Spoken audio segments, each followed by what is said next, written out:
नमस्कार, महाराष्ट्र टीवी 24 के धार्मिक विशेष में आप सभी का स्वागत है। हर साल नौ तपा का समय केवल गर्मी का नहीं बल्कि आध्यात्मिक ऊर्जा और जीवन में सकारात्मक बदलाव लाने का विशेष अवसर होता है।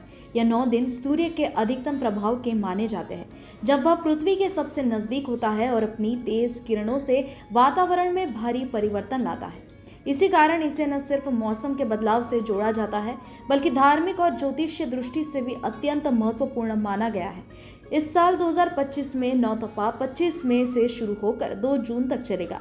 मान्यता है कि इस दिनों सूर्यदेव की पूजा करने से जीवन में सफलता, सम्मान, ऊर्जा और विशेष रूप से आर्थिक समृद्धि प्राप्त होती है। यदि आप चाहते हैं कि आपके जीवन में स्थिरता और उन्नति बनी रहे, तो इन पवित्र दिनों में सूर्य को प्रसन्न करने के कुछ सरल और प्रभावशाली उपाय जरूर अपनाने चाहिए। नौ तपा के दौरान प्रतिदिन सुबह जल्दी उठकर स्नान करके तांबे के लोटे में साफ जल भरे, उसमें लाल पुष्प, चावल, अक्षत और मिश्री मिलाकर सूर्यदेव को पूर्व दिशा की ओर मुख करके अर्घ्य दे।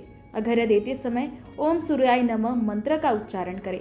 ऐसा करने से न केवल सूर्यदेव प्रसन्न होते हैं, बल्कि आपके जीवन में सकारात्मक ऊर्जा, आत्मविश्वास और आर्थिक समृद्धि भी बढ़ जाती है। यह सरल उपाय आपके दिन की शुरुआत को भी ऊर्जा से भर देता है। नौ तपा के 9 दिनों में रोजाना आदित्य हृदय स्तोत्र या गायत्री मंत्र का पाठ करना अत्यंत शुभ माना जाता है।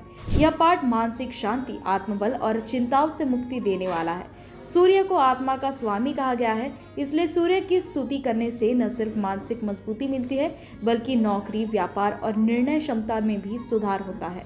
नौ तपा के दौरान रविवार या किसी शुभ दिन जरूरतमंदों को लाल वस्त्र, गेहूं या तांबे की वस्तुएं दान करें। ये उपाय न केवल धार्मिक दृष्टि से पुण्य प्रदान करता है, बल्कि कुंडली में सूर्य की स्थिति मजबूत करता है। जिन लोगों की कुंडली में सूर्य कमजोर होता है, उनके लिए यह विशेष लाभकारी माना गया है। इससे आत्मविश्वास, मान सम्मान और धन के नए स्रोत बनते हैं। नौ तपा की तपती गर्मी में हल्का और सात्विक भोजन शरीर के लिए आवश्यक है। इन दिनों मिर्च, मसाले और भारी भोजन से परहेज करें। सप्ताह में कम से कम एक दिन सूर्यदेव को समर्पित व्रत रखें और फलाहार करें। इससे शरीर शुद्ध होता है और मन भी एकाग्र रहता है, जिससे आध्यात्मिक ऊर्जा का स्तर बढ़ता है।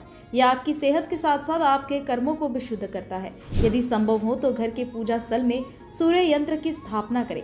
यंत्र के सामने प्रतिदिन दीपक जलाएं और सूर्य मंत्र का जप करें।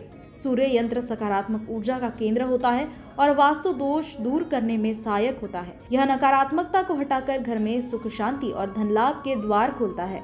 यह उपाय विशेष रूप से व्यापारियों और नौकरी पेशा लोगों के लिए लाभकारी है। महाराष्ट्र टीवी 24 के धार्मिक विशेष में फिलहाल इतना ही। देखते रहिए महाराष्ट्र टीवी 24।